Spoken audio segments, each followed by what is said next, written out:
Suatu ketika hiduplah seorang lelaki tua dan seorang perempuan tua di sebuah rumah kecil di pinggir hutan. Segala sesuatu dalam hidup mereka berdebat, hanya satu hal yang hilang, lelaki tua dan perempuan tua itu tidak memiliki anak. Suatu ketika lelaki tua itu meminta untuk membuat roti jahe dalam bentuk manusia kecil. Wanita tua itu melihat ke dalam gudang, dan hampir tidak ada tepung yang tersisa. Dia mengambil mangkuk, menggosoknya di sepanjang kotak, menyapunya di sepanjang dasar, dan segenggam atau lebih dari 2 genggam dikumpulkan. Wanita tua itu menguleni adonan dengan krim asam, dan ketika dia menggulung roti jahe di atas meja, dia mengambilnya dan membuatnya dalam bentuk seorang pria kecil, dengan lengan, kaki, dengan kepala, dan taruh di oven. Setelah beberapa saat, wanita tua itu datang untuk melihat apakah roti jahe sudah dipanggang, mengambilnya dan meletakkannya di jendela agar dingin. Pria roti jahe mendingin, berbaring, tetapi tiba-tiba bangkit dan berlari secepat mungkin keluar rumah, dari jendela ke bangku, dari bangku ke lantai, melintasi lantai dan ke pintu, melompati ambang pintu ke beranda, dari beranda ke halaman, dari halaman ke gerbang, lebih jauh dan lebih jauh. Wanita tua itu memanggil suaminya, dan mereka berdua mengejarnya. Tapi tidak mudah untuk menangkap manusia kue jahe. Sekarang dia sudah sampai di ladang di mana para petani sedang mengirik tanaman mereka. Berlari melewati, pria roti jahe berteriak kepada mereka bahwa dia telah melarikan diri dari wanita tua dan pria tua itu, dan dia akan dengan mudah melarikan diri dari mereka juga. Para petani mendengar ini dan mengejarnya. Tapi, tidak peduli seberapa cepat mereka berlari, mereka tidak bisa mengejarnya. Seorang pria roti jahe berlari ke lapangan tempat mesin pemotong rumput sedang memotong rumput. Berlari melewati, dia berteriak kepada mereka bahwa dia telah melarikan diri dari wanita tua itu, dan dari lelaki tua itu, dan dari para petani, dan dia akan dengan mudah melarikan diri dari mereka juga. Para pemotong rumput tidak tahan dengan ejekan seperti itu, semua orang bergegas mengejar si pembuat roti jahe. Mereka berlari secepat yang mereka bisa, tetapi mereka tidak bisa mengejar. Dan ke arah lelaki kecil, sapi itu sedang berjalan, dia berteriak kepadanya bahwa dia telah melarikan diri dari wanita tua itu, dan dari lelaki tua itu, dan dari para petani, dan dari mesin pemotong rumput, dan dia akan dengan mudah melarikan diri darinya juga.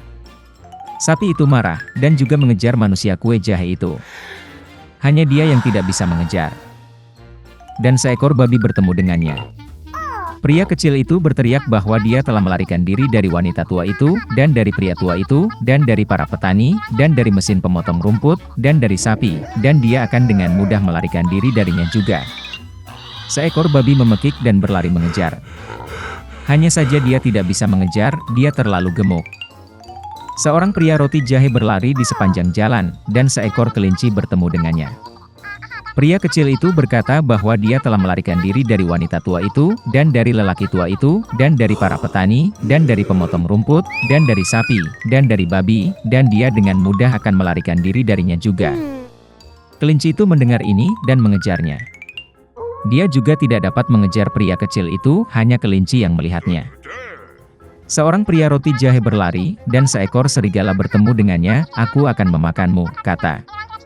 Dan lelaki kecil itu menjawab bahwa dia telah melarikan diri dari perempuan tua, dan dari lelaki tua, dan dari para petani, dan dari pemotong rumput, dan dari sapi, dan dari babi, dan dari kelinci, dan dia akan dengan mudah melarikan diri darinya juga. Serigala itu menggeram dan berlari ke arah manusia kue jahe, dan dia menghindar, dan berlari secepat yang dia bisa. Hanya serigala yang melihatnya. Seorang pria roti jahe sedang berlari, dan seekor beruang besar bertemu dengannya.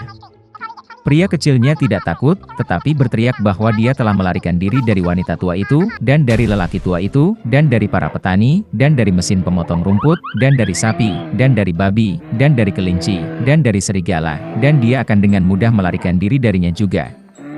Seekor beruang ganas menghentakkan kakinya, dan mengejarnya. Tapi beruang itu terlalu lambat untuk mengejar si pembuat roti jahe yang cepat. Seorang pria roti jahe berlari, dan seekor rubah bertemu dengannya. Rubah itu sangat licik, tetapi lelaki kecil itu tidak mengetahui hal ini.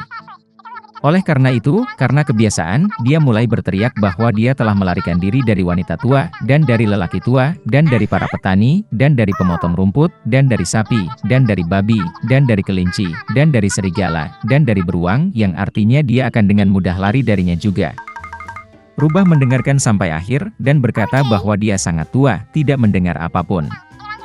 Dia mendekati pria kecil itu dan memintanya untuk mengulanginya. Mematuhi roti jahe konyolnya, dan mulai membual lagi. Rubah mendengarkan sampai akhir, dan berkata bahwa dia masih tidak mendengar apapun. Dia semakin mendekati pria kecil itu dan memintanya untuk mengulanginya lagi.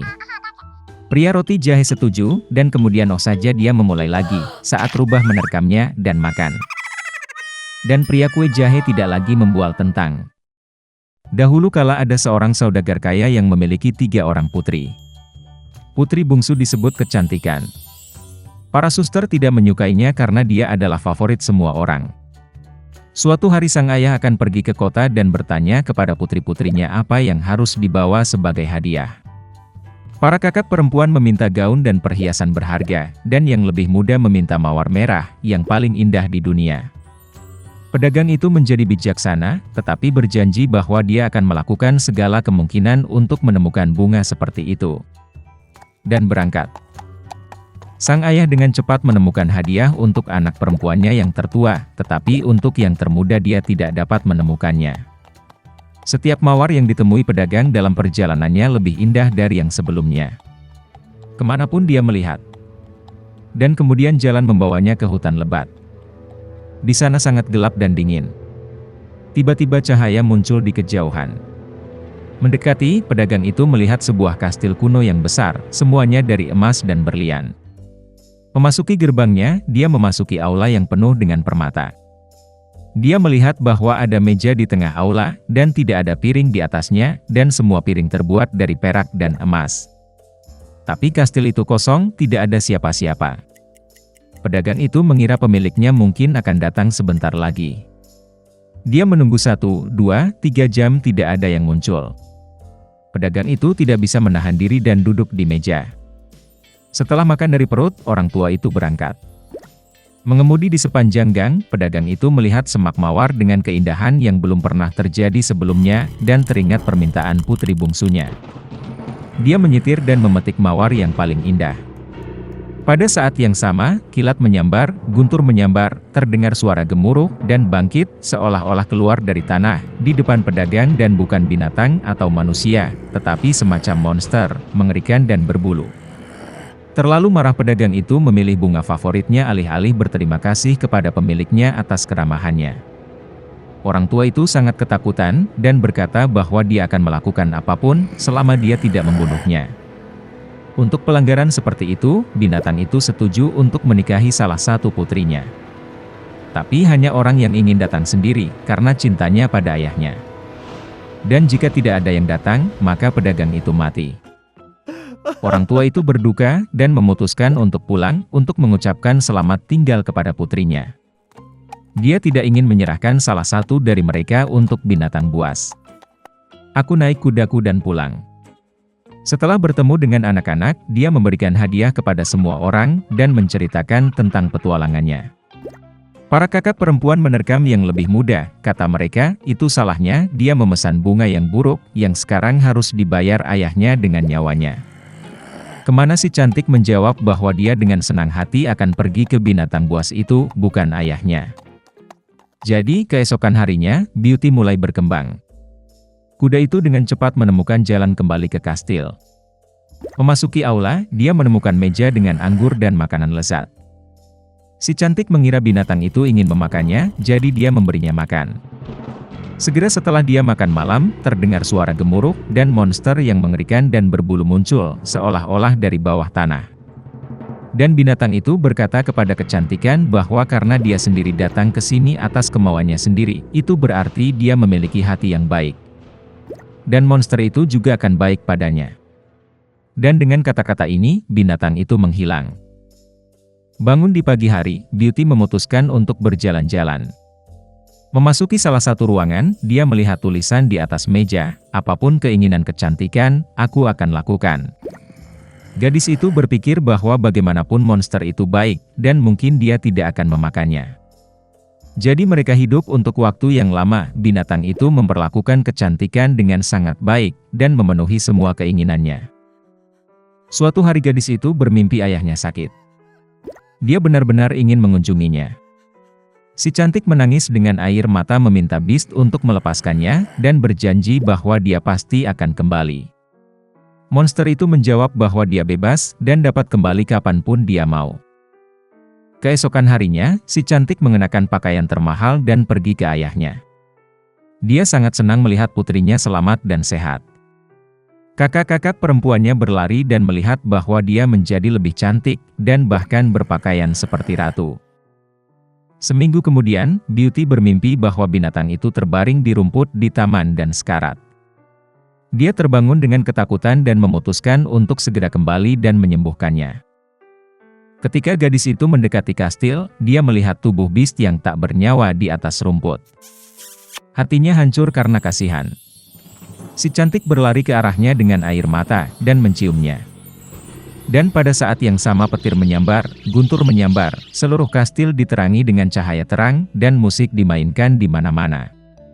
Monster itu menghilang, dan sebagai gantinya pangeran yang paling menawan berbaring di atas rumput. Dia memberitahu Beauty bahwa peri jahat ini telah menyihirnya dan mengubahnya menjadi monster sampai seorang gadis cantik jatuh cinta padanya dan ingin menikah. Si cantik memberinya tangannya, dan mereka pergi ke kastil. Keesokan harinya, kecantikan dan pangeran menikah dan sembuh dengan bahagia selamanya. Beginilah cara hati yang baik bisa mematahkan mantra jahat.